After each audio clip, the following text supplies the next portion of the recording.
4 Deezer reports, and it will convert for us. So, version 1, the description. You see here, description, we just use the transaction reference just for continuity. If there are any comments for the reports, you can put them in as notes, whatever helps you. If there was any updates, any issues with the report, then you can put your comments in. Then the invoice date. The invoice date is very important because it tells you when the money was actually generated. So this would be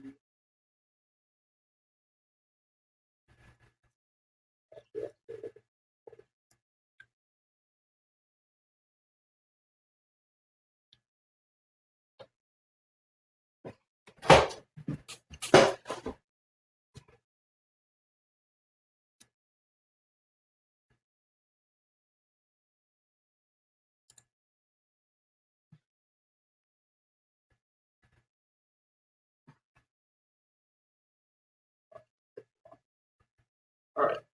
Let's say the invoice date is, we got it in February, so it'd be 1 month behind on the 1st. Right. Reason for this is because you cannot generate and pay out revenue in the same month. Almost impossible. All right. So your invoice date is your reporting date, right? It's month behind of the report. It's your reporting date, right? Basically, not your accounting date. No. No. No. The reporting date is February, or the reporting period, or I should say period. The reporting month is February, and the invoice date. So all the records in this should be either January 1st or anywhere else. They should not show February. Because you cannot generate money in February and also pay out. Okay. Spotify is actually usually 2 months lag time, I believe. So we put an invoice date in here if a report does not give us one. Okay. And that's going to be in the actual raw file as well, isn't it? Like the actual... It is in the raw file, but Okay. this is just to make sure that we get our dates correct. Okay. And so you guys put in the first date of a period or the last date of a period? This invoice date, we've made a deal with Correct that if in the report an invoice date is not given, this invoice date is inherited. And Barry has some weird thing that he likes the first day of the month. Yep. Yeah.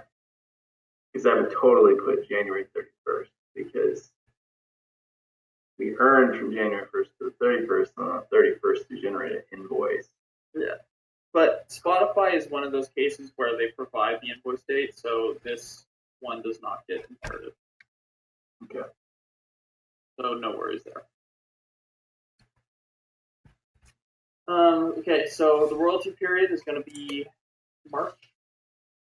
And then we're going to go add update. Well, so the transaction reference is February, the invoice date is January, and the royalty period is March. We're 2 months behind. Oh, wait. What does February represent then? February is the monthly report. What's the invoice date? Invoice date is when we add the transactions were actually generated.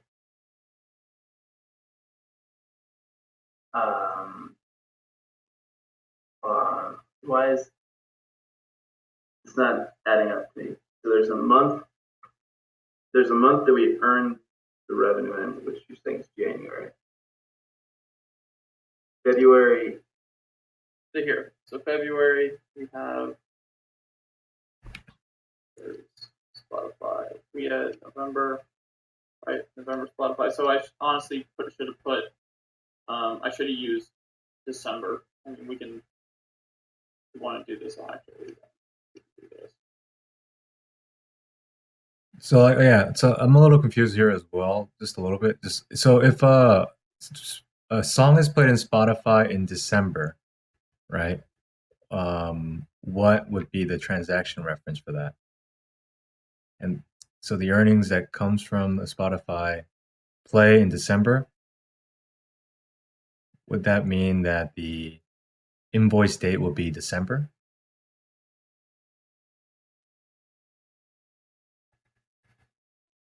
Am I muted? No. Well, it's telling me the invoice date is already taken. Because it's probably another. We should put it in, I guess.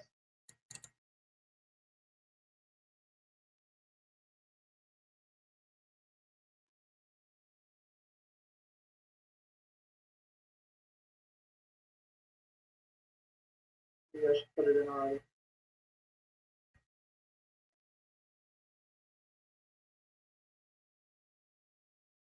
What we can do, I can see the example. Like, so here we go.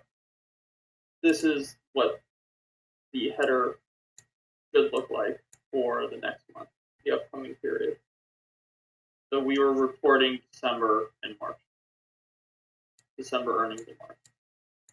You can see what's December 1st as the invoice date, even though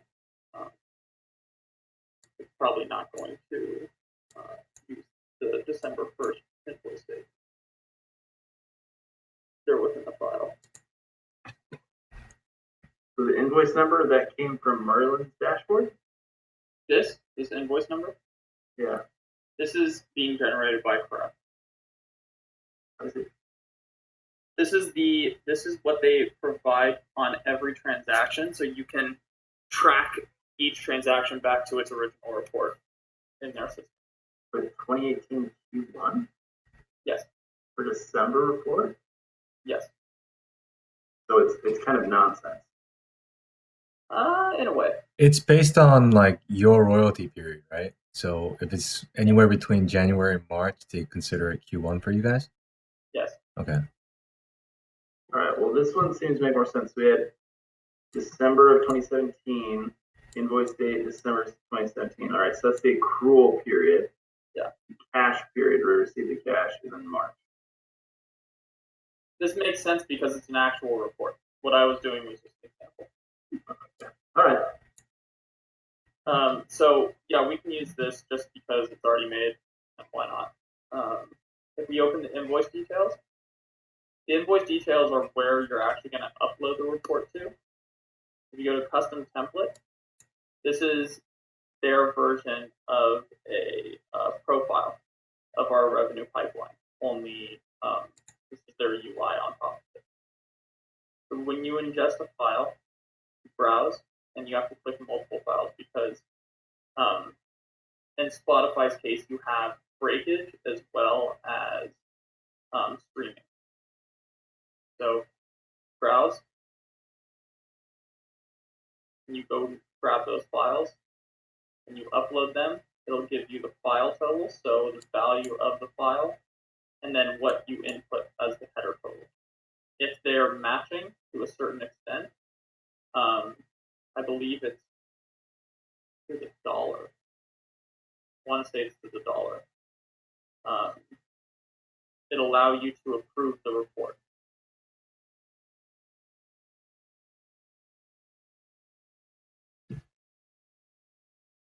Does anybody have any questions?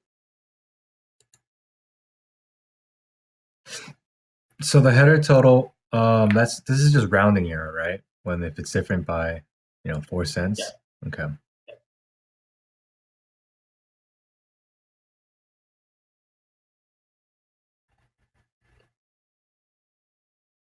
Then you can see the little button for approve. Yeah. This is where we do not touch this button unless we are absolutely sure. So I had a question on like whether if the home or which value do you actually use to reduce royalties? Is it the current value or the home value? So reducing royalties, that's a concept that we don't. I mean, like when you pay out to clients, do you use the current